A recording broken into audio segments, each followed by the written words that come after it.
قریب 240 کے قریب ہے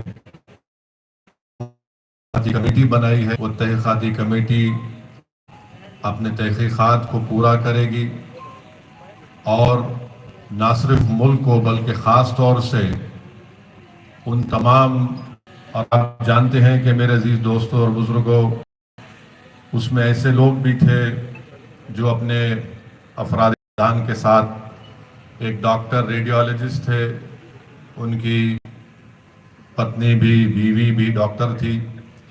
وہ اپنے دو بچوں کے ساتھ لندن شفٹ ہو رہے تھے، ان کی موت ہو گئی.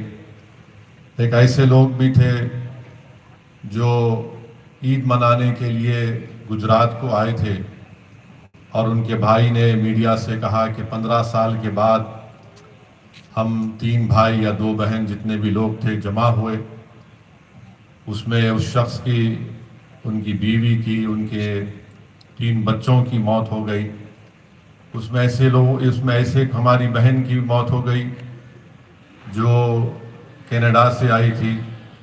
اس میں ایک ایسے شخص کی بھی، ایسے بھی خاندان کے لوگوں کی موت ہو گئی جو اپنے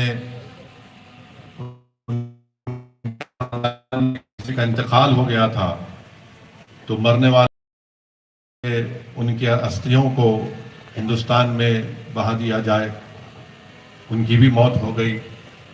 بہرحال ایک بہت بھیانک اور تکلیف دہ دردناک حادثہ ہوا ہے. ہم امید کرتے ہیں کہ حکومت جو تحقیقاتی کمیٹی بنائی ہے اس کے ذریعے سے سچائی کو سامنے لایا جائے گا. اور ساتھ ہی ساتھ میرے عزیز دوستوں اور بزرگوں، جہاں پر ان تمام لوگوں نے اپنے اپنے رشتہ داروں کو، اپنی ماں کو، اپنے بھائی کو، اپنی اولادوں کو کھویا ہے، وہیں پر بھی ہم کو یہ بات کو سوچنا پڑے گا. میں آپ تمام مسلمان بھائی بہنوں سے کہنا چاہوں گا کہ 32 سیکنڈ میں یہ حادثہ ہو گیا. تو میرے عزیز دوستوں اور بزرگوں، یاد رکھو، زندگی کی سب سے بڑی حقیقت یہ ہے کہ موت ہے. موت سب کو آنے والی ہے. یہ زندگی کی سب سے بڑی حقیقت ہے. کوئی زندہ نہیں رہنے والا ہے یہاں پر. سال یا 200 سال زندہ رہنے والا نہیں ہے. یہ قدرت کا نظام ہے کہ جو کوئی بھی اس دنیا میں آتا ہے اس کو موت کا مزہ چکھنا ہے. اور اللہ سبحانہ و تعالیٰ قرآن میں ارشاد فرما دیے کہ کل نفس ذائقۃ الموت، کہ ہر نفس کو موت کا مزہ چکھنا ہے. اللہ سورہ بقرہ میں فرما دیے کہ موت کا ایک دن مقرر ہے ہر ایک کے لیے. تو میرے عزیز دوستوں اور بزرگوں، جو یہ سمجھ رہے ہیں کہ ہم ہمیشہ زندہ رہیں گے اور ہم ایک رمضان کھو دیے تو ارے نہیں، ابھی تو میرا ایک ہی رمضان ہے، آئندہ سال رمضان ملے گا، میں مکمل کر لوں گا.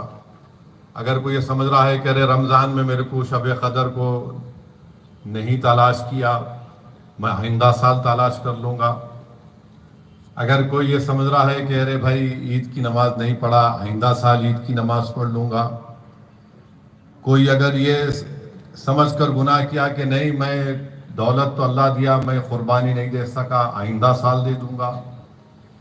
کوئی اگر یہ سمجھ رہا ہے کہ نہیں، مجھ کو اللہ نے دولت دی، میں زکوٰۃ پوری نہیں نکالا، آئندہ سال نکال لوں گا. میرے بھائی، اللہ کے رسول صلی اللہ علیہ وسلم نے ہم تمام کو فرمایا کہ دنیا ایک خواب ہے، اور جب انسان بیدار ہوتا تو خبر میں چلے جاتا. قرآن میں اللہ یہ فرما دیے کہ دنیا ایک خوبصورت جھوٹ ہے.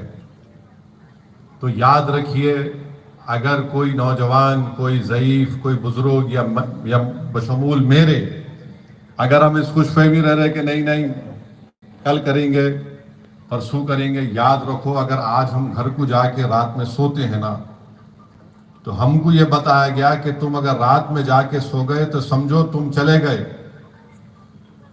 تم صبح بھی تم کو نصیب نہیں ہو سکتی. یہ اللہ فیصلہ کرنے والا ہے. اگر کوئی دن کو زندہ رہا تو کوئی گارنٹی نہیں کہ شام تک زندہ رہے گا. تو اسی لیے نیکیاں کرنے میں علماء کرام نے اپنے بصیرت و فروز خطابات میں بتایا کہ جلدی کرو، نیکیاں کرنے کے لیے جلدی کا